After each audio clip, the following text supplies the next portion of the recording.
I've written 4 number sequences on the board here, and what we want to do is find the next term in each sequence. The reasoning process that we use when we find the next term in a sequence of numbers is called inductive reasoning. We look for a pattern in the first few numbers and then see if we can continue that pattern. Our sequence, or our first sequence here, is 1, 8, 15, 22.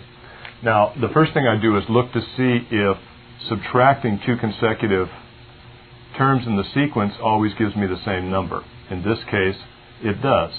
1 plus 7 is 8, 8 plus 7 is 15, 15 plus 7 is 22, so if I add 7 on again, I'm going to get the next number in the sequence, which will be 29.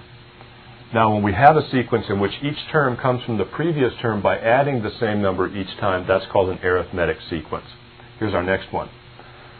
1, 8, 64, 512. So here I have, let's see, if I look at this, I can't add the same number and progress down this sequence. Let's look at multiplication. 8 times 1 gives me 8, so if I multiply here by 8, I get this term. Now 8 times 8 gives me 64, so again I multiply by 8.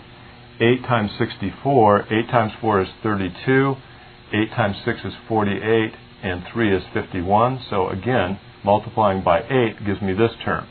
So I'll multiply by 8 again and get 8 times 2 is 16, 8 and 1 is 9, and 8 times 5 is 40. 4096 will be the next term in this sequence. And this sequence is called the geometric sequence because each term comes from the previous term by multiplying by the same amount each time. Our next one, 1, 8, 27, 64. If I add 7, I get this. If I add 7, I don't get this. Multiply by 8, I get that. Multiply by 8 again, I don't get that. So I'm going to have to look for something else.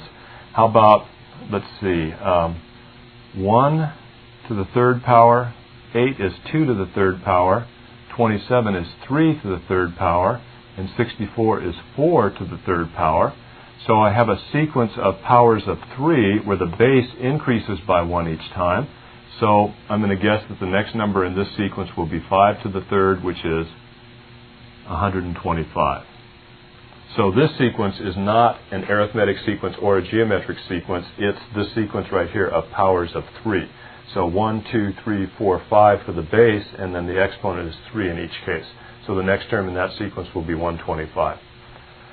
This sequence here I have, again, it starts with 1, then 8, then 16, then 25. So it looks like maybe I could add 8, but then when I add 8 to 16, I don't get 25. So let's look at addition again. No, that wouldn't have worked anyways. 1 plus 7 is 8. 8 plus 8 is 16. 16 plus 9 gives me 25. So how about if I just add on 10? Now that I've noticed this pattern right here, 25 plus 10 is 35 for the next number in that sequence.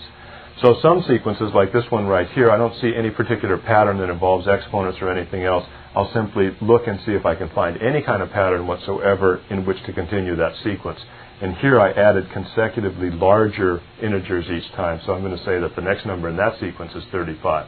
That process that we use of reasoning to find the next number in each one of these sequences, that's called inductive reasoning.